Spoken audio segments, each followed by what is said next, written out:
이번 주에 성결교 목사님 한 분을 만났는데, 그 성결교는 한 교회에서 20년 있으면 이 원로 목회자 자격이 주어진다는 거예요. 그래서 일단 20년 있으면은 어느 정도 이제 교회에서 뭐 원로 목회자가 된다고 해서 어떤 뭐 다른 점이 있는지 구체적으로 모르지만은 교회 가운데서 그만큼의 좀 서로를 향한 책임이 부여되는 이런 부분이 아닌가 생각을 하게 돼요. 어, 감리교에서는 원래 원로는 없어요. 근데 어떤 그 공로를 인정해서 한 뭐 그런 건 있더라고. 20년 목회하고 은퇴하면은 연회에서 어쨌든 그런 부분을 공로를 인정해 주는 거. 우리 교회에서 저는 이게 만약에 감리교회 원로 목회자 제도가 있었으면은 3년만 더 하면 이제 40대 중후반에 이제 원로 되는 거예요, 원로. 아무튼 그렇더라고요. 그러면서 이제 제가 이제 교리와 정정을 좀 찾아봤어요. 전체적인 것들을 어쨌든 다 이렇게 좀 봤는데, 요즘 보니까 이제 한참 이제 4월 달이면 연회가 있거든요. 연회를 통해서 목사님들이 이제 목사안수를 받고, 그 다음에, 이제 은퇴하시는 분들이 연회 동안 은퇴를 해요. 근데 지금 은퇴하시는 분들이 65세가 은퇴거든요. 그러니까 자원 은퇴가 65세고, 70세가 정년 은퇴예요. 그 70세 되면 정년 은퇴가 되고, 이제 조금 은퇴를 빨리 하고 싶다. 그러면 65세. 그래서 요즘에 이제 65세가 이제 많이 은퇴를 하세요. 정년 채우시는 분들보다 65세에 은퇴를 하는 경우들이 많이 있고. 근데 이제 한국 감리교회 모태가 미국 감리교예요. 미국 감리교회에서는 은퇴가 73이에요. 그래서 좀 이제 연회 차원에서 대형 교회 말고 한 100명 이하 교회는 은퇴 연한을 좀 늘리는 것도 좀 그런 얘기들도 하고 있는데, 근데 많은 분이 빨리들 좀 은퇴를 하고 싶어 하시는 것 같아요. 그러면서 어, 이 성경을 통해 보면, 오늘 본문 가운데 보면 왜 이런 얘기냐면, 이 마지막 때의 타락상과 권면이 나오고, 성도는 성도로서의 삶을 어떻게 살아가야 되고, 그렇죠? 그러니까 이제 이 마지막 때를 디모데후서를 통해 보니까 사도 바울이 마지막 때를 살아감에 있어서 이런 모양으로 이렇게 살아가야 된다라는 걸 이야기하면서, 그러니까 주님 오심의 때가 가까우면 가까울수록 이런 문제들이 나타나는데, 성도는 성도로서의 삶, 목회자는 목회자로의 그 삶을 어떻게 살아갈 것인지에 대해서 권면을 해주고 있거든요. 그래서 교리와 장정을 딱 찾아보니까 이제 목회자가 이제 어떤 일을 해야 되냐. 그동안 신경 써서 안 봤는데 점점 그게 좀 궁금해지지 않으세요, 여러분? 성도는 어떻게 성도로서의 삶을 살아가느냐. 목회자는 어떻게 목회자로서의 어쨌든 감리교 법이라고 하는 교리와 정정을 통해서 이야기하는 것을 보게 되면 점점 이제 사람들이 문제가 목회자든 평신도든 간에 정체성이 모호해져요. 이전에 하지 않았던 행동들을 많이 하고요. 이전에 했던 행동들을 잘 안 해요. 신앙적인 관점에 있어서 그전에는 전통적인 사회 가운데서는 이렇게 한국교회도 보면 규범적으로 딱딱 나눠진 부분이 있잖아요. 목회자는 이러이러한 삶을 살아야 되고 성도는 성도로서 이런 삶을 살아야 된다. 그런데 그렇지 못한 경우들이 이제 많이 발생하는 것 같아요. 성도는 성도로서의 온전한 삶. 목회자는 목회자로서의 삶을 어떻게 살아가야 될 것인가. 후배 전사님도 한 명 만났었는데, 아는 동기가 코인 하다가 한 4억 벌어가지고 이렇게 쉬고 있다고, 안 한다고, 그런 일도 있고, 제가 이제 그 동기 중에 한 명은 옛날에 그 집안에 땅이 개발되면서 잠깐 이제 좀 지금 목회 잘하고 있는데 좀 잠깐 쉰 경우도 있고, 아무튼 여러 가지 경우들이 있어요. 그러니까 지금 시기적으로 참 이게 경계가 모호해져요. 이 성경 말씀이 기준이 되어서 살아가지 않으면은 우리의 삶의 모습 자체가 아주, 그러니까 결국 3장 2절에 나와 있는 것처럼 자기를 사랑하는 것, 쾌락 사랑하는 것을 하나님 사랑하는 것보다 더하는 것, 이런 현상들이 점점 더 나타나고 있죠. 그래서 지금 이제 북한도 보면은 젊은 세대, 거기 뭐 M세대, Z세대 이야기하더라고요. 개인주의 성향이 강화되고 어떤 이 사상교육이 잘 먹히지 않는다. 그것 때문에 이제 북한에서도 고민이다. 뭐 이런 시대적인 흐름 자체가 점점 더 나 중심적인 삶을 살아가게 되고 하나님 말씀과 인도하심보다는 스스로 바라고 원하는 어떤 자아 실현이라고 하는 거기 이제 가치와 중심을 두는데 그렇게 하다 보니까 함께 성경의 내용은 항상 이 더불어 살아가고 함께 어떤 것을 이제 이루고 만들어가는 것을 이야기하는데 그런 부분이 이제 많이 상실돼 나가게 됩니다. 말씀드리다 말았는데 제가 교리와 장정을 쫙 봤어요. 이게 도대체 담임 목회자는 뭘 해야 되는가?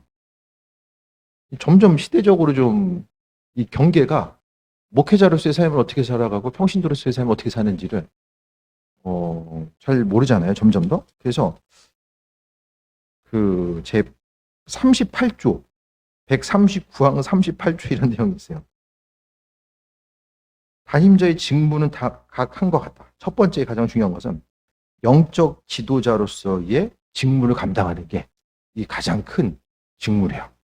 그래서 뭐 예배 절차를 주관하고 뭐 관원상제 그런 걸 이야기하고 속회 지도, 또 신방, 또 선교, 교육, 사회, 문화 사업들을 지도하고 권장하고 또 능력 있는 교회 청년들을 발굴해서 지도 육성하고 기독교 사업에 헌신하게 한다. 이게 영적 지도자로서의 역할이 돼요.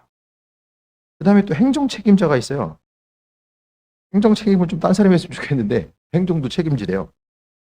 그래서 이제 교회 법을 잘 또 지켜야 되고 또 교리와 장동도 가르쳐야 되고 뭐 임명중세에 가는 거, 뭐 혼례 관련 서류들 당에 부역해 지방에 뭐 감리자를 도와야 되고 친선도 도모해야 되고 부담금 잘 내야 되고 뭐 이런 행정적인 것들 교회 살림을 잘 꾸려가야 되는 것들도 있고 그다음에 이제 교회 회의 주재자 그래서 이런 세 가지 영적 지도자, 행정 책임자, 교회 회의의 이제 주재자 여기 이제 담임 목회자의 커다란 이제 직무로서 이야기하는 거죠. 그러니까 목회자는 교회에서 이런 역할을 해야 된대요. 이런 역할을 하는 것 자체가 그러니까 교회 법을 통해서 감리교 법을 통해서 담임 목회자로 부름받았으면 이제 부교육자는 또 다른 역할들이 또 주어지거든요. 그래서 뭐 집사님들은 집사님들, 권사님들은 권사님들 각각의 직임들이 다 이제 각각의 이제 직임 받을 때 이제 주어지잖아요. 이런 역할들을 감당해야 되는 거.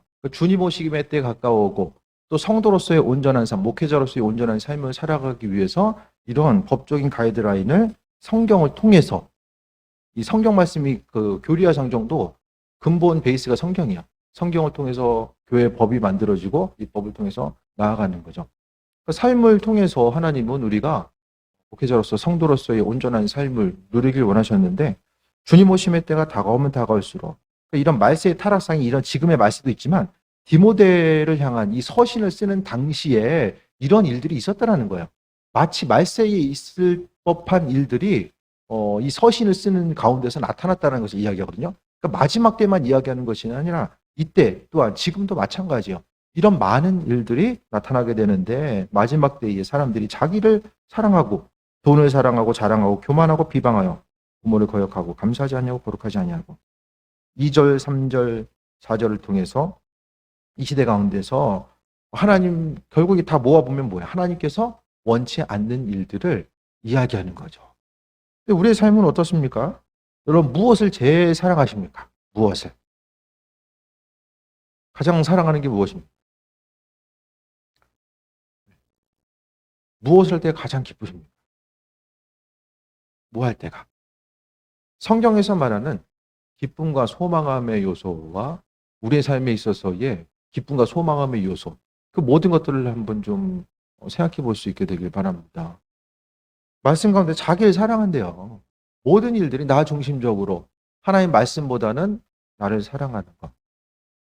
그러니까 우리가 참 가장 바람직한 것은 하나님 기뻐하시는 것들이 나도 기쁘고 내가 기뻐하는 것도 하나님 기뻐하시면 참 좋은데 삶을 살아가다 보면은 주님 기뻐하시는 일들은 내가 하기 참 부담스럽고 어려운 일도 많이 있고 내가 기뻐하는 일들은 주님 모시기에 좀 합하지 않는 일들도 좀 많이 있는 것 같고 목회자로서의 성도로서의 정체성을 지키고 살아가는 것 자체가 이게 좀 어려움이 있을 수 있다는 거죠. 그래서 순간순간 모든 일들 가운데서 이 시대 가운데서는 현대 사회의 특징은 되게 속도가 빨라요. 상황 지나가는 것 자체가 속도가 엄청나게 빠르게 사회가 변해가고 또 우리가 접하고 누리는 많은 것들이 상당히 빠르게 이제 변해가거든요.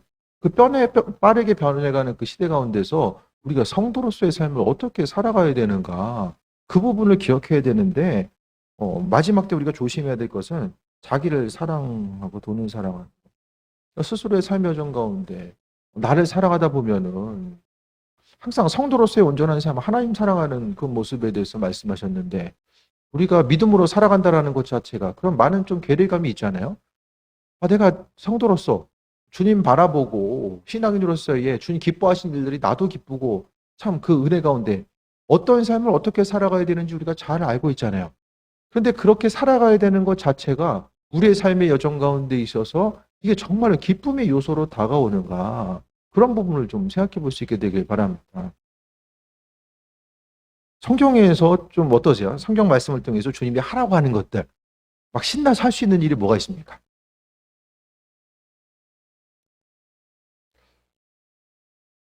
아니, 교회 장정의 담임 목회자의 직무도 보면은 솔직히 말씀드리면 뭐 이렇게 막 기뻐서 하고 싶은 건 별로 없어요. 막 기대함과 소망함을 가지고 막 기쁘게 야 이런 것도 있구나 막 이렇게 그런 거 별로 없는 것 같아요. 여러분 어떠십니까? 영적 지도자, 뭐 이렇게 회의 주관하고 행정 책임자로서 하나하나가 이제 막 신나가지고 막 기다려지고 그것보다는 항상 이제 이번에 이제 그 잠깐 여주를 갔다 오면서 혼자 갔어요, 혼자. 차를 타고 달리는데 스피드가 재밌더라고요. 혼자 차 타고 어디 가본 지가 좀 오래됐는데 차를 딱 밟는데 뭔가 이 스트레스가 풀리는 느낌? 곳곳에 카메라 있어가지고 많이 밟진 못했는데 근데 밟다 보니까 어떻게 재밌는 거예요. 어쨌든 삶을 통해서 목회자의 삶을 통해서 이제 살아가는 거. 때로는 복음성가 보다 옛날에 항상 그 고등학교 때 도서관에서 이제 이어폰 끼고 들었던 옛날 형님들의 노래들이 훨씬 더 이렇게 은혜가 되고 왠지 새 힘을 주는 것 같고 뭐 그럴 때 있잖아요. 그런데 이제 좀 목회자로 삶을 산다는 거는 뭔가 좀 절제해야 되고 성도들에게 좀 모범이 되어야 되고 맨날 이제 설교를 하면서 살아가니까 말씀 전하는 대로 이제 살아가는 거 말씀 전할 때 따로 삶을 살아가는 데 따로 되면 어쨌든 서로 또 덕이 안 되고 모범이 안 되고 또 주님 보시기 합한 것도 아니니까 목회를 한다는 것은 인간적으로 하고 싶은 것들이 많이 또 있지만은 그래도 항상 이제 뭔가를 좀 절제해야 되는 그렇게 하다 보니까 때로는 언젠가도 한번 말씀드렸던 것 같은데요. 형님들 노래를 듣는 것도 뭔가 마음이 불편해. 안 그래도 되는데 교회에서 이제 월요일 날도 이제 가끔 이제 좀 영화라도 좀 보고 싶고 가끔 보긴 해요. 보긴 하는데 보고 있으면서도 내가 이렇게 시간 이렇게 보내는 거 맞나? 좀 그런 생각도 좀 들고 뭐를 해도 이게 마음이 편하지 않은 거. 교회를 있으나 떠나 있으나 뭔가 좀 마음이 편하지 않은 거. 그런데 이게 좀 이게 말씀의 그 가치관과 비교해서 봤을 때에 하나님 보시기에 합한 자로서의 목회자로서의 삶, 성도로서의 삶이 뭘까? 이런 부분에 대해서 점점 더 좀 고민하게 돼요. 그래서 이런 부분이 하나님 말씀보다 자신을 더 사랑하는 것이 아닌가. 그래서 좀 마음 놓고 좀 어쨌든 간에 이제 좀 중간에 좀 충전할 수 있는 시간. 교리화장 좀 찾다 보니까 그런 내용도 있더라고요. 알긴 알았는데 안식년, 정의연의 안식년은 허입한 기간에서 해가지고 7년의 교회 형편에 따라서 3개월, 6개월, 12개월의 안식년 휴가를 받을 수 있다. 이게 눈에 확 들어오는 거예요. 그래서 코로나 좀 정리하면 좀 떠나야 되겠다. 없어 봐야지 또 여러분도 자립심을 가지고 각각 돌아가시면 설교하시고 그게 참 좋을 것 같아요. 그러면서 이제 삶을 어떻게 살아가야 되는지 저는 그 기간 동안 좀 이렇게 좀 성도로서의 삶을 살아볼 테니까 여러분은 좀 이렇게 목회자 대신해서 그런 삶도 좀 살아보고 그러니까 다른 것보다도 이 자기를 사랑하는 것. 하나님 말씀 앞에 하나님을 사랑하는 것. 4절 보면은 쾌락을 사랑하기를 하나님 사랑하는 것보다 더한다라고 4절에 말씀하고 있거든요. 그래서 신앙생활 하면은 우리가 이제 말씀 가운데 나아가고 기도하고 예배 가운데 나아가면 그 안에서 주님께서 허락하신 성경은 주님 안에 기쁨과 평안함과 안식감과 안식과 만족이 있다라고 이야기하는데 그 모든 것들에 대해서 이제 누리고 살아가야 되는데 우리가 일상생활 가운데 만나고 접하게 되는 이런 환경들은 우리로 하여금 하나님 말씀의 그것으로부터 기쁨을 취하기보다는 이 세상이 주는 유혹들이 많이 있거든요. 세상 일들 때문에 기쁘기도 하고 세상 일들 때문에 힘들기도 하고 어려움 당하기도 하고. 근데 마지막 때가 다가오면 다가올수록 나 중심적인 삶, 내가 바라고 원하는 것, 그것이 아니라 하나님이 이끄심과 인도하심을 통해 살아가야 되는데 어쨌든 이 목회자로서의 삶, 성도로서의 삶을 살아감에 있어서 각각의 기대하고 소망한 바가 있는데 또 때로는 절제해야 되고 또 기쁨과 소망함을 세상 다른 것에 취할 때도 있고 그런 많은 부분들이 있는데 그래도 한 가지 우리가 말씀을 통해서 위로가 되는 것은 사도 바울도 좀 고민했던 것 같아요. 네. 내 안에 또 다른 법, 육신의 소욕이 날마다 올라오는 것. 한 번 은혜 받고 나서 이 결심하고 모든 것을 버리고 나아갔던 것이 아니라 그도 순간순간 계속해서 어려움이 있다 보니까 믿음을 지켜나가고 그가 이방인을 위한 사도로서 쓰임받음에 있어서 항상 이 마음의 중심을 그분께 두고자 하는 그러니까 내적인 갈등과 싸움들은 계속해서 그도 있었던 것으로 보여지게 됩니다. 그래서 마지막 때에 세상은 세상적인 방법이 옳다라고 이야기하고 세상적으로 쉽고 편안한 삶을 살아가는 것이 어떤 방법인지를 계속해서 제시하고 있고 세상 사람들이 하고 있는 그 방법을 따라가지 않으면 왠지 나도 좀 뒤처지는 것 같고 그런데 오늘 본문 가운데 보게 되면 하나님 사랑할 것에 대해서 이야기하거든요. 지금 이 시대 가운데서 2절부터 4절까지가 어떻습니까? 다 이 시대 가운데서도 동일하게 나타나잖아요. 돈을 좋아하는 것을 넘어서 사랑하는 것. 그때나 지금이나 마찬가지인 것 같아요. 자랑하고 교만하고 비방하고 거역하고 감사를 잃어버리고 거룩하지 않고 무정하고 원통함을 풀지 않고 모함하고 절제를 좋아하지 못하고 사나우고 선한 것을 좋아하지 않고 그러니까 좋아해야 될 것은 좋아하지 않고 싫어야 될 것들에 대해서 좋아하는 이런 상황들을 이야기하는 거죠. 그리고 배신하고 조급하며 자만하다라고 이야기하면서 이 모든 것들을 하나님 쾌락 사랑하기를 하나님 사랑하는 것보다 더하는 것. 세상 가운데 하나님 사랑하는 것보다 하나님 어떻게 사랑해야 되죠? 이런 걸 가지고 우리가 고민해야 돼요. 하나님 어떻게 사랑해야 되는가? 하나님 어떻게 사랑해야 되는가? 일상생활 가운데서 하나님 잊지 않고 우리가 살아가는 것. 저도 여러분한테 이제 믿음 생활 목회자로서의 어떤 그 삶을 살아감에 있어서 구체적으로 가장 좀 부담이 되는 거는 항상 예수님께 집중해야 된다. 그 얘기를 말씀 많이 드리잖아요. 근데 이제 내가 지금 얼마나 그 주님께 집중하면서 살아가고 있는가. 그 질문을 할 때가 가장 좀 부담스러운 것 같아요. 스스로 좀 많이 질문을 하게 되잖아요. 그래서 목회라는 것이 이제 어떤 신앙적으로 상담을 해야 될 때도 있고 또 믿음으로 권면해야 될 때도 있는데 결국 중심은 다 예수님이에요. 뭐 여러 가지 방법이 아니라 예수님 그분에 대해서 이야기하는데 어쨌든 스스로 생각했을 때에 예수님을 생각한다는 것은 다른 어떤 것보다 예수님에 대해서 사랑하고자 하는 것. 마음의 중심이 주님을 사랑하는 마음이 있으면 2, 3, 4절을 통해서 하지 말라는 것. 부정적인 뉘앙스로 쓰여진 모든 것들이 어느 정도 이게 방어가 되는 거예요. 하나님 사랑하는 마음이 있으면 완벽하기 힘들지만은 그래도 하나님 사랑하는 마음을 통해서 우리가 세임 먹고 살아가는 거죠. 그래서 성도로서의 온전한 삶, 우리가 신앙인으로서의 온전한 삶을 살아감에 대해서 생각했을 때 이 마지막 시대, 마지막 세대라고 이야기하는 이 시대 가운데서 우리가 하나님 백성으로서 어떤 삶을 어떻게 살아가야 될까?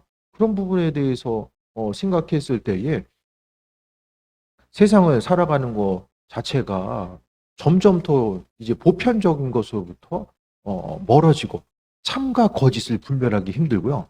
이 보편적인 것들, 전통적인 사고 가운데 내려왔었던 이 보편적인 이런 체계성들이 많은 부분이 이제 무너지고 있어요. 이런 무너져가는 것들. 특히 이제 신앙의 영역 같이 보수적이고 전통적인 것들이 어디 있어요?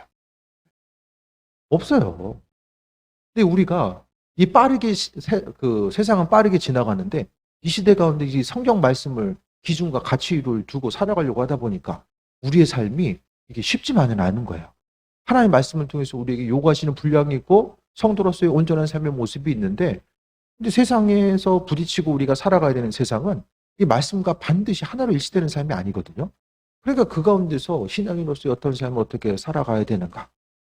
전통적인 가치관 가운데 성경이 말하는 목회자는 이렇게 살아가야 되고 또 교회의 법은 이렇게 이야기하고 성도들이 이렇게 살아가야 된다고 이야기하는데 실상 만나게 된 이런 상황들 가운데서 하나님 허락하신 사명을 어떻게 감당하면서 살아가야 될까? 그런 부분들에 대해서 다시 한번 돌아보게 됩니다. 5절에 경건의 모양은 있으나 경건의 능력은 부인하니 이 같은 자들에게서 내가 돌아서라. 여러분 어떠십니까? 이게 되게 중요한 말이에요. 경건의 모양은 있어요.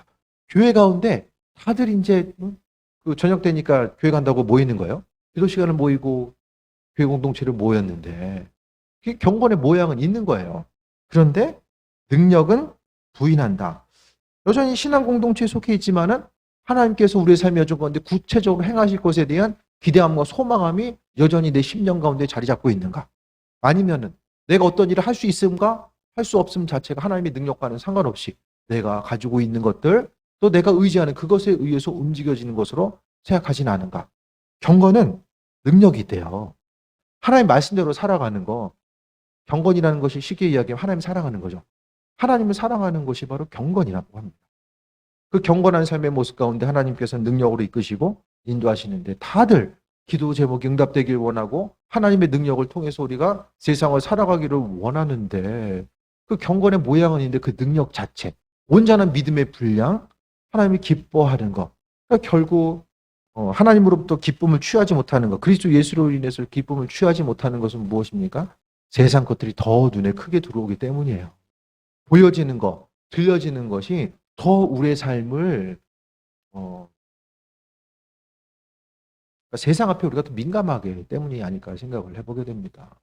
그냥 세상 다른 것이 아니라 항상 하나님 말씀 앞에 민감하고 또 둘 중에 하나를 우리가 선택해야 된다고 말씀드렸죠. 삶의 여정 가운데 하나님의 방법, 그분께서 바라시고 원하시는 또 신앙인으로서 하나님께서 행하시는 것들을 바라보며 그분의 능력대로 살아갈 것인가 아니면 내 방법대로 살아갈 것인가 그런 부분들에 대해서 우리는 항상 이 경계에 놓여 있어요. 그래서 우리의 선택이 어떠해야 되는지에 대해서 성경은 계속해서 말씀하고 있습니다. 그래서 경건의 능력은 부인하는 자들, 이들은 자들에게서 돌아서라라고 이야기합니다.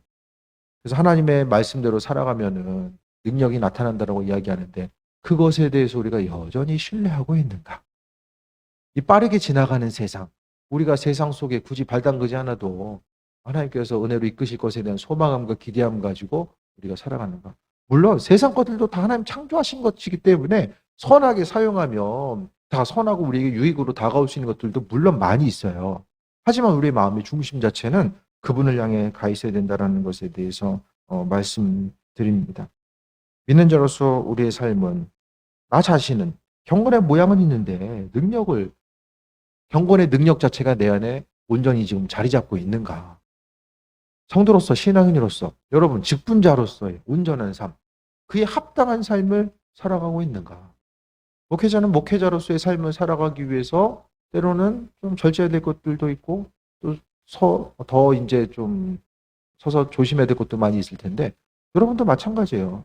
성도로서 하나님 말씀 앞에 비춰보았을 때에 우리의 본성 가지고 살아가게 되면 어렵지만은 그래도 신앙인으로서 무엇보다 하나님께서 원하시는 것은 다른 어떤 것보다 하나님을 사랑하라고 이야기하죠.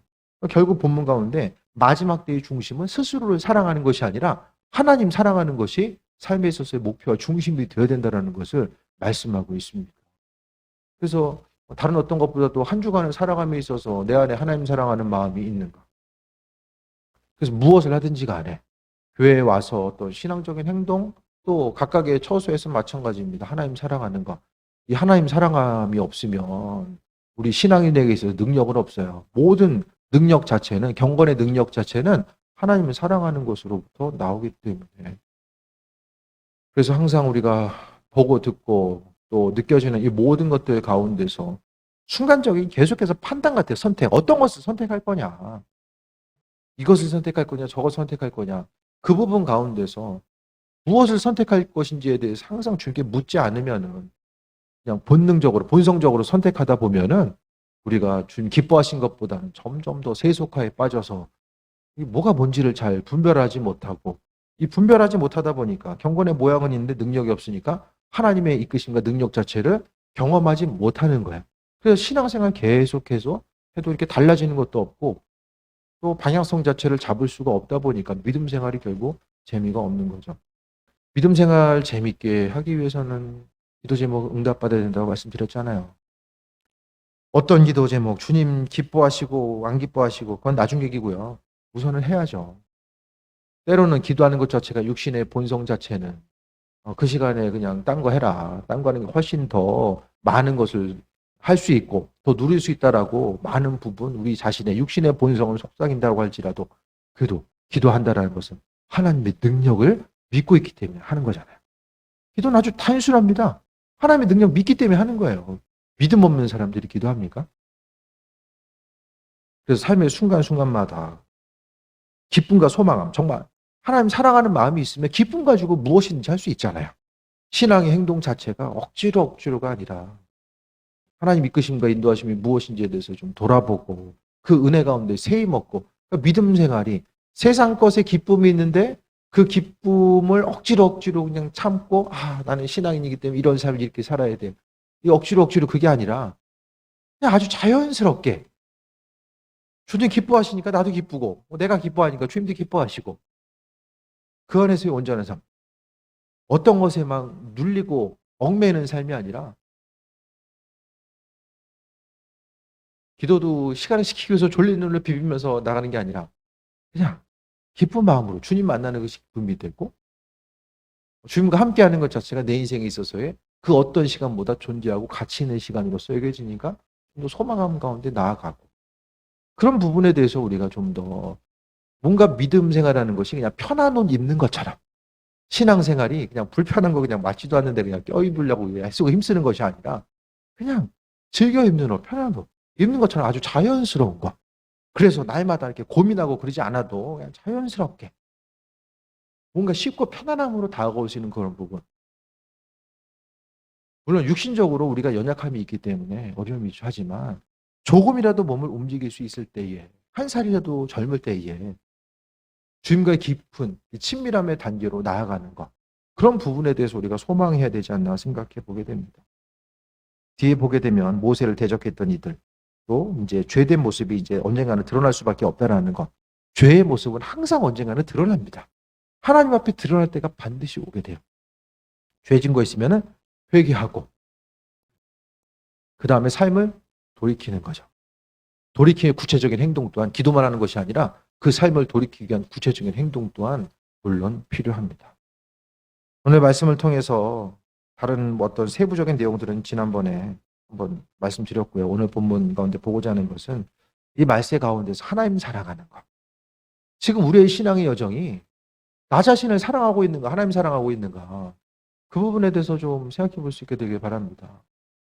좀 더 쉽고 편안한 것, 억지로 날마다 절제해야 되는 그런 것이 아니라 내 마음에 신앙인으로서 날마다 하나님을 주인으로 고백하고 시간을 드리고 내 마음을 드리고 또 물질을 드리면서 지금 주님 앞에 나아가고 있는데 이것 자체가 형식적으로 치우친 것이 아니라 그 모든 것이 하나님 사랑하는 마음을 가지고 지금 주님 앞에 온전하게 나아가고 있는가? 아니면 자기를 사랑하는 것, 나 자신을 사랑하는 마음의 일환으로서 하나님을 조금 더 이용해가지고 나 자신이 조금 더 윤택하고 편안한 삶을 살기 위해서 거기 혹시 중심 두고 있지는 않은가? 그런 부분들을 좀 점검해 봐야 됩니다. 주님 앞에 갔을 때 하나님 뭐 물어보실까요?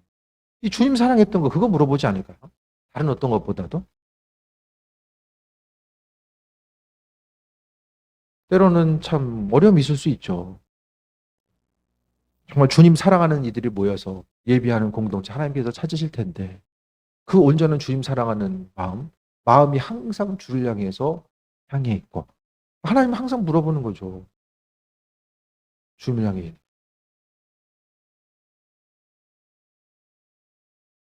그 목회가 어려운 건 다시 한번 말씀드리면은 뭐 설교 준비하고 뭐 기도 시간 지켜야 되고 어떤 신앙적인 그런 행동 때문에 그게 어려운 게 아니에요. 신앙적인 겉면 가운데서 마음 빼앗기지 않고 오늘도 이제 신앙적인 통화를 하면서 마음 가운데 빼앗기지 않고 주님 바라보면서 주님 잊지 않고 사는 것이 본질이다 이야기하면서 전화 끊고 나서도 나는 지금 그런 삶을 살아가고 있는가 이런 것들에 대해서 고민할 때가 가장 어려운 거예요. 여러분도 좀 고민하셔야 됩니다. 무엇을 잊어버리고 무엇을 생각하면서 살아가고 있는지 그걸 좀 고민해야 돼요. 그 고민조차 우리가 하지 않으면은 그냥 세상 풍조에 휩쓸려 가지고 그냥 믿음의 본질은 생각나지 않고 그냥 믿음 생활이 하나의 능력을 잃어버린 경건 생활. 경건의 모양은 있는데 능력이 없는 그런 모습으로 치우치다가 그냥 고민하지 않으면 그렇게 치우치다가 그냥 지나가거든요. 그 삶을 통해서 어떻게 하면 더 가질까? 어떻게 하면 더 풍성함으로 살아갈 수 있을까? 그거 고민하는 시간 조금 아껴서 하나님의 백성으로서 내가 주님을 생각하고 기억하면서 나아가는 그 시간들을 다른 데 내가 어떻게 빼앗기고 있는가? 내 시간들 어디서 지금 좀 먹고 있지 않은가? 그런 부분에 대해서 좀 기억하면서 살아가야 됩니다. 그래서 믿는 자로서 큐티할 때나 기도 말씀 생활 할 때나 나 자신을 사랑하는 것만큼 하나님 사랑하고 있는가? 내 몸과 마음을 좀 아끼는 것만큼 그 열정 자체를 죽게 하고 있는가? 주님을 향하고 있는가? 그런 부분에 대해서 좀 고민하시고 주님께서 우리에게 어떤 삶을 어떻게 살아가길 원하시는가 점검해 봐야 됩니다. 믿는 자로서 삶의 여정 가운데 믿음 생활 자체가 때로는 내 인생이 막 족쇄처럼 느낄 때도 있을까요? 날마다 즐겁진 않잖아요. 하지만 그것 때문에 때로는 말씀대로 살아가는 것이 이게 족쇄처럼 느껴져도 그것 때문에 우리가 하나님 앞에 여전히 머물고 있고 내 생활에 그 울타리로서 여전히 존재하고 있습니다. 그것 때문에 하나님 떠나지 않고 죄로부터 조금도 분별되고자 않고 온전한 삶을 살고자 않고 지금은 그것이 어려움처럼 보일지 모르겠지만 나중에 주님 앞에 서게 되면 그 눈앞에 보이는 것 때로는 내 인생의 어려움처럼 보였던 그것이 정말 하나님께서 나를 보호하시고 은혜의 선물로 허락해 주신 것이구나. 그것에 대해서 깊이 인식할 때가 다가오게 될 것입니다. 날마다 삶의 여정 가운데 분별력 가지시고 항상 하나님은 다른 어떤 것보다 하나님 자신을 다른 어떤 것보다 사랑하길 원하고 계심에 대해서 잊지 마시고 오늘 하루 또 내일 하루를 그 소중한 시간을 어떻게 보내야 될까? 성도로서의 삶, 목회자로서의 삶을 어떻게 살아가야 될까? 그런 부분에 대해서 다시 한번 돌아보며 믿는 자로서 주님 보시기에 합한 삶, 스스로의 정체성을 분명히 하고 아버지 보시기에 합한 자로서의 온전한 삶, 주님을 무엇보다 나 자신보다 더 주님 사랑하는 마음이 우리 심령 가운데 날마다 더해지게 되길 주의 이름으로 축원드립니다. 기도하겠습니다. 아버지의 은혜 감사합니다. 부족한 우리들 또 불러주시고 목회자로 불러주시고 또 직분자로 불러주셨습니다. 참 감당하기 힘들고 어려울 때도 있지만 그래도 주님께서 우리를 믿어주셔서 소중한 직분 허락해 주셨습니다. 아버지 마음에 합한 자 되게 하시고 무엇보다도 더 깊이 하나님 사랑하는 마음이 날마다 더해질 수 있도록 인도해 주시고 하나님 말씀 앞에 우리 심령을 비춰보게 하셔서 날마다 주님 원하시는 그 자리에 우리가 서 있게 하여 주옵소서. 우리 입술의 고백이 주님을 높이게 하시고 주님 기뻐하신 일들이 또한 내 삶의 여정 가운데 기쁨이 되게 하시며 항상 주님과의 기쁨 교제함 무엇보다 주님 잊지 않고 날마다 주님 기억하며 승리하는 삶 살아갈 수 있도록 은혜 베푸시고 인도하여 주옵소서. 아버지의 크신 사랑에 감사드립니다. 예수님의 이름으로 기도드립니다. 아멘.